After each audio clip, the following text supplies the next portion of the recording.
Hello friend, good morning, good evening, good afternoon. હું છું doctor Namesh Patel, SW high school Deesa. મિત્રો, આપણે alcohol, phenol, ether chapter number 11 ભણી રહ્યા છીએ. એમાં આલ્કોહોલ આપણે કમ્પ્લીટલી પૂરું કરી દીધું. આજે હું આલ્કોહોલની હાઇલાઇટ આપીશ એકદમ ફાસ્ટ. મિત્રો, આપણે આલ્કોહોલમાં શું ભણ્યા? તો આલ્કોહોલ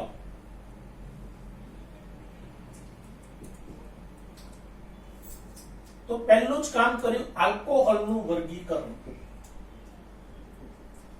મિત્રો, આલ્કોહોલનું વર્ગીકરણ 3 પ્રકારે કર્યું. OH સમૂહની સંખ્યાને આધારે, OH સમૂહ ના sp3 સંકરણને આધારે, OH સમૂહ ધરાવતા કાર્બનના sp2 સંકરણને આધારે. મિત્રો, OH સમૂહની સંખ્યાને આધારે 1 હોય તો મોનો, 2 હોય તો ડાય, 3 હોય તો ટ્રાય, એ રીતે વર્ગીકરણ કર્યું. OH સમૂહની સંખ્યા OH સમૂહ ધરાવતા કાર્બનના sp3 સંકરણને આધારે આલ્કોહોલના 3 પ્રકાર પડ્યો. આલ્કાઇલ, એલાઇલિક અને બેન્ઝાઇલ. મિત્રો, આલ્કાઇલ આલ્કોહોલના 3 પ્રકાર: પ્રાથમિક, દ્વિતીયક, તૃતીયક. OH સમૂહ ધરાવતો sp3 સંકૃત કાર્બન દ્વિબંધના કાર્બન સાથે જોડાય તો એલાઇલિક આલ્કોહોલ. OH સમૂહ ધરાવતો sp3 સંકૃત કાર્બન બેન્ઝીન વલય સાથે જોડાય તો બેન્ઝાઇલિક આલ્કોહોલ. ત્યારબાદ OH સમૂહ ધરાવતા sp2 સંકરણને આધારે એક જ પ્રકાર પડે છે વિનાઇલ આલ્કોહોલ. મિત્રો, આપણે જાણીએ હેલાઇડમાં હેલાઇડ સંયોજનમાં 2 પ્રકાર પડતા હતા, વિનાઇલ અને એરાઇલ. આમાં એરાઇલ આલ્કોહોલ હોતો નહીં, એ ડાયરેક્ટ સીધો ફિનોલ બની જાય. એટલે આલ્કોહોલમાં OH સમૂહ ધરાવતા sp2 સંકરણને આધારે માત્ર એક જ પ્રકાર પડે, વિનાઇલ આલ્કોહોલ. તો આ રીતે આલ્કોહોલનું વર્ગીકરણ ભણ્યા. એના પછી આપણે સ્ટેપ નંબર 2 આવ્યા, આલ્કોહોલનું નામકરણ.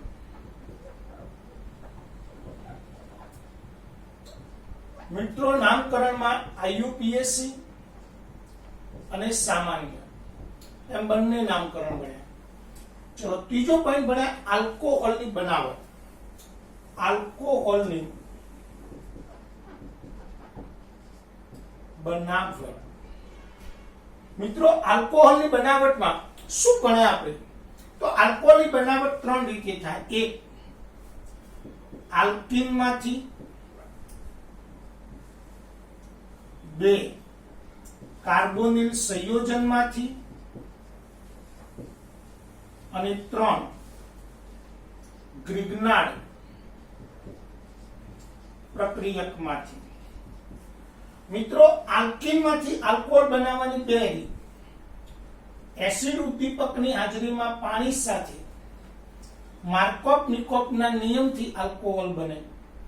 અને ડાયબોરેન અને H2O2 ઉદ્દીપકની હાજરીમાં ડાયબોરેન અને H2O2 ઉદ્દીપકની હાજરીમાં પ્રતિ માર્કોવ-નિકોવના નિયમ પ્રમાણે આલ્કોહોલ બને. પછી બંનેની ક્રિયાવિધિ બને. ક્રિયાવિધિમાં આપણને ખબર છે પહેલા તબક્કામાં શું બનતું હતું. તો પહેલા તબક્કામાં પ્રોટોનેટેડ આલ્કોહોલ, પહેલા તબક્કામાં કાર્બોકેટાયન, બીજા તબક્કામાં પ્રોટોનેટેડ આલ્કોહોલ અને ત્રીજા તબક્કામાં આલ્કોહોલ. એ જ રીતે આના વિકેશનમાં પહેલા તબક્કામાં ટ્રાય આલ્કાઇલ બોરેન, બીજા તબક્કામાં ટ્રાય આલ્કોક્સી બોરેન અને ત્રીજા તબક્કામાં આલ્કોહોલ. કાર્બોનિલ સંયોજનમાંથી આલ્કોહોલ બને. એમાં 2 પ્રકાર પાડ્યા આપણે: આલ્ડીહાઇડ કીટોનમાંથી અને એસિડ એસ્ટરમાંથી. આલ્ડીહાઇડ કીટોનનું નિર્બળ રિડક્શન કરતા વડે પણ રિડક્શન થઈ શકે. આલ્ડીહાઇડના રિડક્શનથી પ્રાથમિક આલ્કોહોલ, કીટોનના રિડક્શનથી દ્વિતીયક આલ્કોહોલ. કાર્બોક્સિલિક એસિડ કાર્બોક્સિલિક એસિડના રિડક્શનથી આલ્કોહોલ મળે, પણ કાર્બોક્સિલિક એસિડનું રિડક્શન પ્રબળ રિડક્શન કરતા માત્ર લિથિયમ એલ્યુમિનિયમ હાઇડ્રાઇડ વડે થાય. એસ્ટરના રિડક્શનથી બે આલ્કોહોલનું મિશ્રણ મળે. ત્યારબાદ આપણે ગ્રિગ્નાર્ડ પ્રક્રિયક વડે આલ્કોહોલ પ્રાથમિક પણ બને, દ્વિતીયક પણ બને અને તૃતીયક બને. પ્રાથમિક બનાવવો હોય તો ફોર્માલ્ડિહાઇડ પ્લસ ગ્રિગ્નાર્ડ પ્રક્રિયક, દ્વિતીયક બનાવવો હોય તો ફોર્માલ્ડિહાઇડ સિવાયનો આલ્ડિહાઇડ પ્લસ ગ્રિગ્નાર્ડ પ્રક્રિયક, અને તૃતીયક બનાવવો હોય તો કીટોન અને ગ્રિગ્નાર્ડ પ્રક્રિયક. તો આ રીતે આપણે ગ્રિગ્નાર્ડ પ્રક્રિયક દ્વારા આલ્કોહોલ ત્રણ રીતે બનાવ્યો. પ્રાથમિક પણ બન્યો, દ્વિતીયક પણ બન્યો અને તૃતીયક બન્યો. એના પછી આપણે આલ્કોહોલના ગુણધર્મો, આલ્કોહોલના ભૌતિક ગુણધર્મો. મિત્રો, આલ્કોહોલના ભૌતિક ગુણધર્મોમાં પહેલા ઉત્કલન બિંદુ. તો ઉત્કલન બિંદુના ત્રણ મુદ્દા ભણ્યા હતા કે ભાઈ આલ્કોહોલમાં OH સમૂહ ધ્રુવીય છે, આંતર આણ્વીય હાઇડ્રોજન બંધ રચાય, આંતર આણ્વીય આકર્ષણ બળ વધુ હોય, આથી સમાન કાર્બન ધરાવતા આલ્કેન આલ્કાઇલ હેલાઇડ કરતા આલ્કોહોલનું ઉત્કલન બિંદુ ઊંચું હોય. એના પછી જેમ કાર્બન પરમાણુની સંખ્યા વધે તેમ આણ્વીય દળ વધે, આલ્કોહોલના ઉત્કલન બિંદુ વધે. OH સમૂહની સંખ્યા વધે તેમ આંતર આણ્વીય હાઇડ્રોજન બંધ વધે, તેમ આંતર આણ્વીય આકર્ષણ બળ વધે, ઉત્કલન બિંદુ ક્રમશઃ વધે. એના પછી ત્રીજો પોઈન્ટ ભણ્યા મિત્રો આપણે, ઉત્કલન બિંદુ પછી દ્રવ્યતા. તો આલ્કોહોલના અણુ પાણીના અણુ સાથે હાઇડ્રોજન બંધ રચે છે, આથી ઓછા કાર્બન ધરાવતા આલ્કોહોલ સંયોજનો પાણીમાં દ્રાવ્ય છે. જેમ કાર્બન પરમાણુની સંખ્યા વધે તેમ આલ્કોહોલ સંયોજનોની પાણીમાં દ્રવ્યતા ક્રમશઃ ઘટે છે. એના પછી આપણે ભણ્યા એસિડિકતા.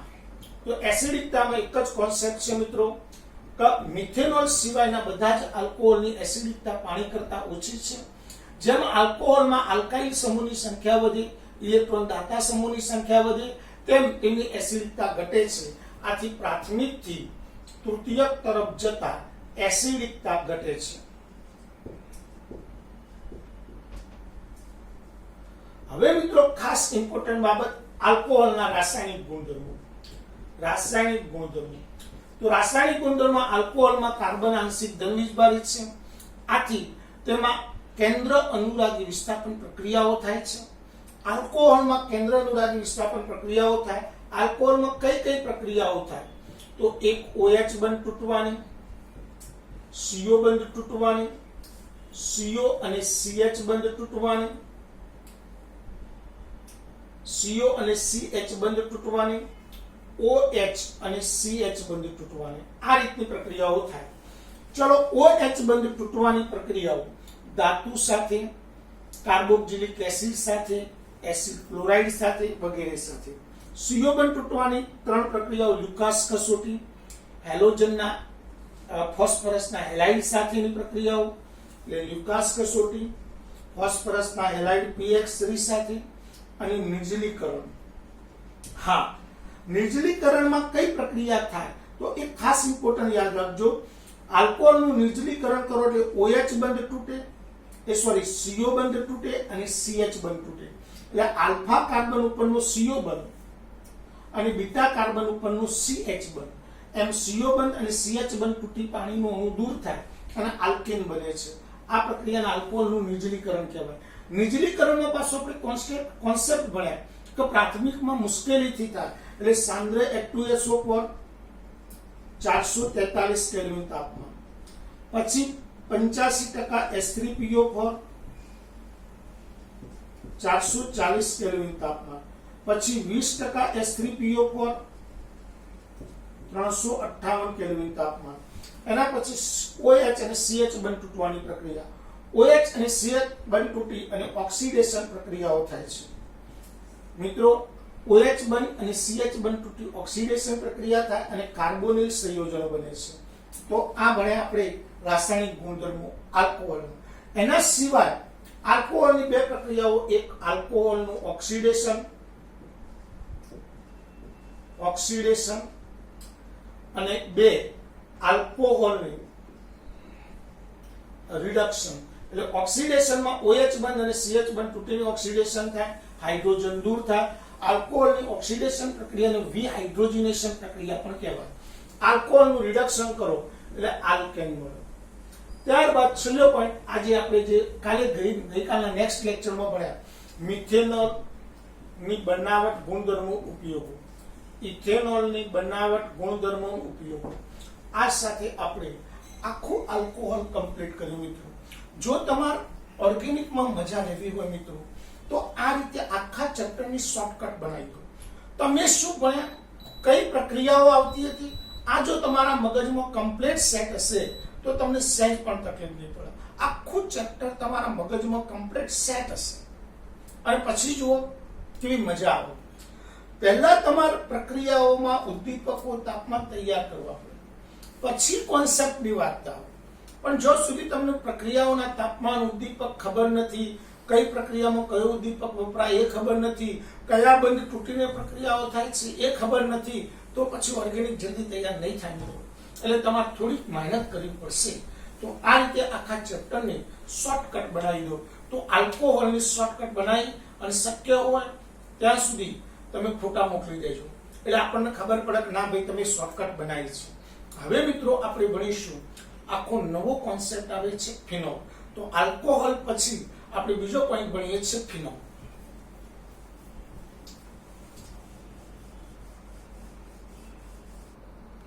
ચલો હવે મિત્રો ભણીએ છીએ ફિનોલ. તો પહેલો જ પોઈન્ટ છે ફિનોલ એટલે શું.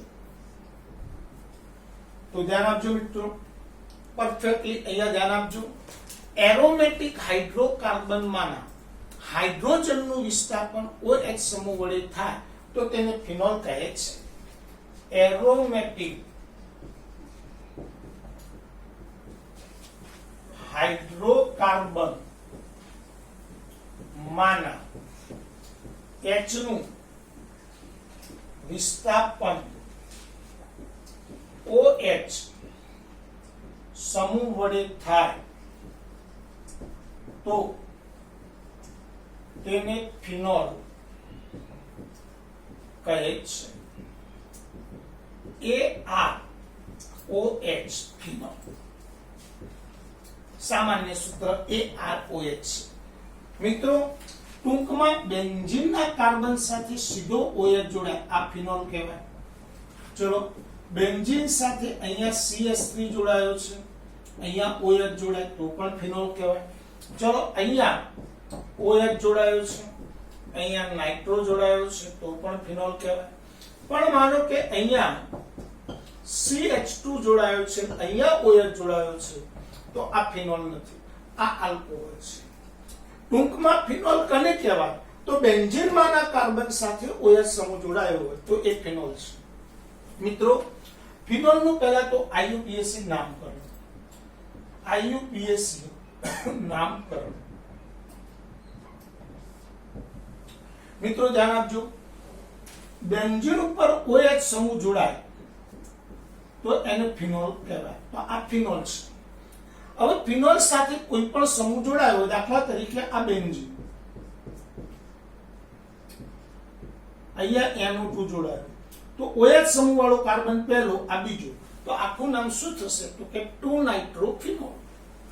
ચલો અહીંયા OH જોડાયો છે, અહીંયા NO2 અને અહીંયા NO2 તો આનું નામ શું થાય 2,4 ડાયનાઇટ્રોફિનોલ.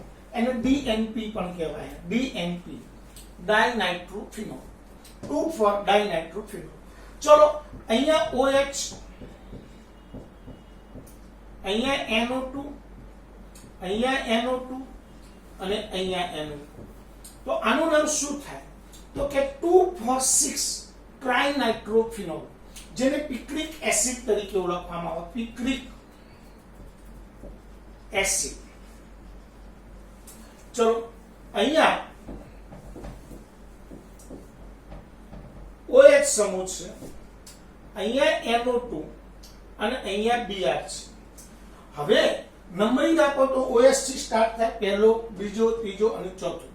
પણ આમાં પહેલા કને લખવું તો આપણે આલ્ફાબેટ્સ નો ક્રમ વાપરીશું. 4 બ્રોમો 2 નાઇટ્રોફિનોલ. ચલો અહીંયા OH છે, NO2 Br NO2.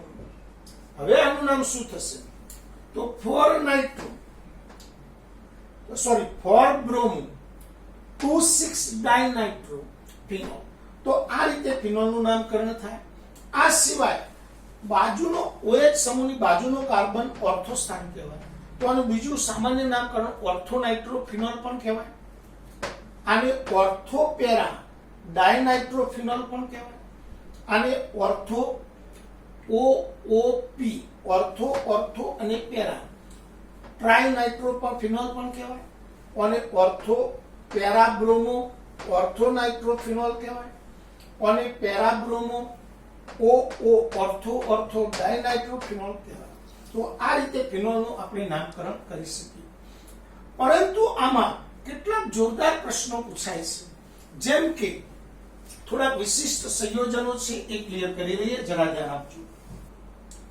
ચલો, કેટલાક વિશિષ્ટ સંયોજનો C6H6O2 નું સામાન્ય નામ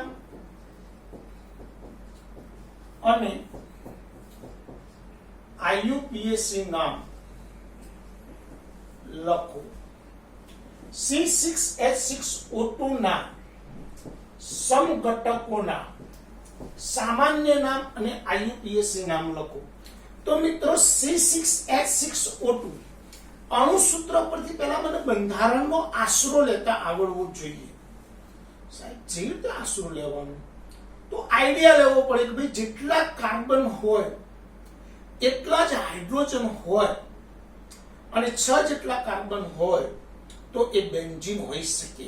શક્યતા હોય બેન્ઝીન છે. હા, કાર્બન કરતો હાઇડ્રોજન ડબલ જેવા હોય, ડબલ કરતો વધારે હોય તો આલ્કેન હોઈ શકે, ડબલ કરતા ઓછા હોય તો આલ્કીન હોઈ શકે. એ રીતે આશરો લેવો પડે મિત્રો. તો અહીંયા કાર્બન જેટલા હાઇડ્રોજન છે એટલે એક આઈડિયા મારા મગજમાં સેટ થાય કે આમાં બેન્ઝીન છે. ચલો, હવે 2 O છે એનો મતલબ તો COOH છે, પણ COOH હોય તો કાર્બન 7 થઈ જાય. એનો મતલબ કાર્બન વગરનો સમૂહ OH છે, તો OH 2 છે, એક અહીંયા અને એક અહીંયા. તો આ પહેલા બીજા 2 કાર્બન ઉપર OH સમૂહ જોડાયેલો હોય તો એનું સામાન્ય નામ થાય છે કેટેકોલ. આ જોરદાર છે, આ તૈયાર કરવું પડે ભાઈ, ગોખવું પડે મારી ભાષામાં. પછી એમ ના કહેવાય કે મને ગોખેલું ફાવતું નથી. તો જોર આવતું હોય તો ભણવાનું બંધ કરી દેવું પડે ભાઈ. તૈયાર કરવું જ પડે, મજૂરી કરવી પડે કે ભાઈ બેન્ઝીન ઉપર પાસેના કાર્બન ઉપર 2 OH સમૂહ હોય તો એને કેટેકોલ કહેવાય. બસ એને કેટેકોલ કહેવાય, એમાં કોઈ નિયમ ના હોય. હા, IUPAC નામ આનું આપણે બનાવી શકીએ, બેન્ઝીન 1,2-ડાય. ચલો, એ જ રીતે બંને OH સમૂહ મેટા સ્થાન ઉપર લઈ છે તો OH તો આને રિસોર્સિનોલ કહેવાય. ચલો, એનું IUPAC નામ બનાવીએ તો બેન્ઝીન 1,3-ડાયોલ બને. ચલો, એના પેરા સ્થાન ઉપર OH લઈ જઈએ તો એને ક્વિનોલ અથવા હાઇડ્રોક્વિનોન પણ કહેવાય.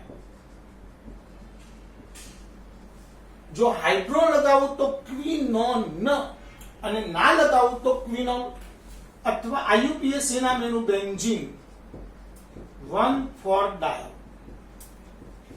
તો ચલો ફરીથી એક વાત, C6H6O2 ના સમઘટકોના સામાન્ય નામ અને IUPAC નામ લખો. C6H6O2 ના સમઘટકો ટોટલ 3 છે, કેટેકોલ, રિસોર્સિનોલ અને ક્વિનોલ. જો OH પાસેના કાર્બન હોય તો કેટેકોલ. હવે માનો કે આ રીતે હોય, આનું સામાન્ય નામ લખો OH તો પણ આનું નામ શું થશે? કેટેકોલ જ થાય. આપણા મગજમાં એટલું સેટ કરવાનું, પાસેના કાર્બન ઉપર 2 OH હોય તો કેટેકોલ. હા, આવું છે. એક OH અહીંયા છે અને એક OH અહીંયા છે, તો પછી આ રિસોર્સિનોલ જ કહેવાય. એક કાર્બન છોડી એક કાર્બન ઉપર OH2 જોડાયેલા હોય તો એ રિસોર્સિનોલ છે. સામસામેના કાર્બન ઉપર 2 OH જોડાયા છે તો ક્વિનોલ છે. એના પછી C7H8O ના શક્ય સંઘટકો લખી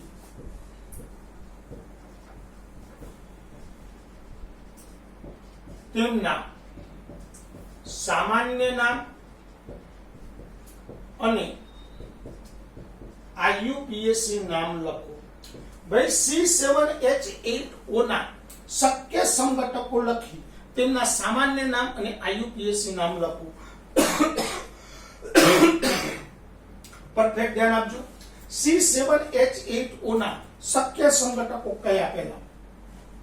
તો C7H8 મારા મગજમાં એક કમ્પ્લીટ આવે કે કાર્બન જેટલા હાઇડ્રોજન છે એટલે લગભગ બેન્ઝીન તો છે. ચલો એક કાર્બન વધારે છે CH3OH. ચલો ઓર્થો સ્થાન ઉપર મિથાઇલ સમૂહ છે એનું સામાન્ય નામ ઓર્થોક્રેસોન છે. એનું IUPAC નામ બનાવીએ આપણે તો 2 મિથાઇલ ફિનોલ. 2 methyl phenol. ચલો હવે OH સમૂહ મેટા સ્થાન ઉપર લઈ જાઓ. OH CH3 તો આને મેટાક્રેસોન. એનું IUPAC નામ બનાવીએ તો 3 મિથાઇલ ફિનોલ. ચલો હવે CH3 ને હું પેરા સ્થાન ઉપર લઈ જાઉં. પેરા સ્થાન ઉપર OH CH3 તો આને પેરાક્રેસોલ કહેવાય. એનું IUPAC નામ 4 મિથાઇલ ફિનોલ છે. ચલો હવે બેન્ઝીન ઉપર CH2OH લઈ જાઓ. આનું અણુસૂત્ર C7H8O થાય છે. પરંતુ બરાબર આ સમજવાની વાર્તા છે. C7H8O અણુસૂત્ર થાય પરંતુ આ ફિનોલ નથી કારણ કે OH બેન્ઝીન સાથે નથી જોડાયો એટલે આનું સામાન્ય નામ બેન્ઝાઇલ આલ્કોહોલ છે. હવે આ કોન્સેપ્ટ થોડો મિત્રો ધ્યાન આપજો કે બેન્ઝીન ઉપર CH2 સમૂહ જોડાયો હોય, બેન્ઝીન ઉપર CH2 સમૂહ જોડાયો હોય તો એને બેન્ઝાઇલ કહેવાય. બેન્ઝીન ઉપર CH સમૂહ જોડાયો હોય તો એને બેન્ઝાલ કહેવાય અને બેન્ઝીન ઉપર ખાલી C જોડાયો હોય તો બેન્ઝો કહેવાય. હવે અહીંયા OH જોડું તો બેન્ઝાઇલ આલ્કોહોલ, અહીંયા Cl જોડું તો બેન્ઝાઇલ ક્લોરાઇડ. અલગ અલગ નામ થાય. ચલો અહીંયા 2 Cl જોડું તો શું નામ થશે? હવે તમને આવડી જાય, બેન્ઝાલ ડાઇક્લોરાઇડ. ચલો અહીંયા 3 Cl જોડું તો શું નામ થશે? બેન્ઝો ટ્રાઇક્લોરાઇડ. તો આ રીતે બેન્ઝીન ઉપર CH2 બેન્ઝાઇલ, બેન્ઝીન ઉપર CH બેન્ઝાલ, બેન્ઝીન ઉપર C બેન્ઝો. આવડી જાય, બહુ મજા છે મિત્રો. આના સિવાય એક સંઘટક આવે બેન્ઝીન ઉપર OCH3, આને એનિસોલ કહેવાય. એનિસોલ. હા, આનું IUPAC નામ ફિનાઇલ. બેન્ઝીન નો ફિનાઇલ સમૂહ કહેવાય, ફિનાઇલ મિથેનોલ. આનું IUPAC નામ બનાવીએ તો મિથોક્સી બેન્ઝીન. Methoxy benzene. તો મિત્રો તમે પરફેક્ટલી અહીંયા ધ્યાન આપો. ઓર્થોક્રેસોલ એટલે 2 મિથાઇલ ફિનોલ, મેટાક્રેસોલ 3 મિથાઇલ ફિનોલ.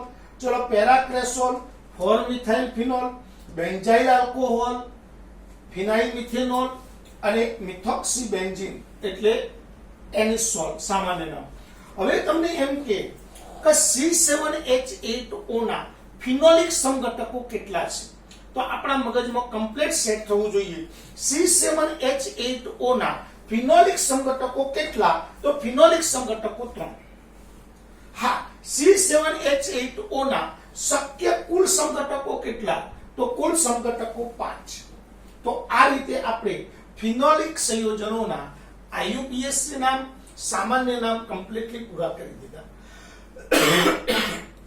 હવે મિત્રો આ જ રીતે આપણે ફિનોલના ભૌતિક ગુણધર્મો ભણીશું. ફિનોલના ભૌતિક ગુણધર્મો કાલના નેક્સ્ટ લેક્ચરમાં ભણીશું. આજે આટલા સુધી જ રાખીશું. મિત્રો કમ્પ્લીટ મારી સાથે લખતા રહેજો, નોટબુક બનાવતા રહેજો. કમ્પ્લીટલી કામ કરશો તો જ મજા આવશે. આલ્કોહોલની શોર્ટકટ બનાવી તમારે એક પેજમાં આખું આલ્કોહોલ લખી એનો ફોટો પાડી સેન્ડ કરવાનો છે, એટલે અમને ખબર પડી જાય કે તમે કમ્પ્લીટલી કામ કરો છો. બસ વોટ્સઅપ પર આટલું સેન્ડ કરી દેજો. જય હિન્દ, જય ભારત.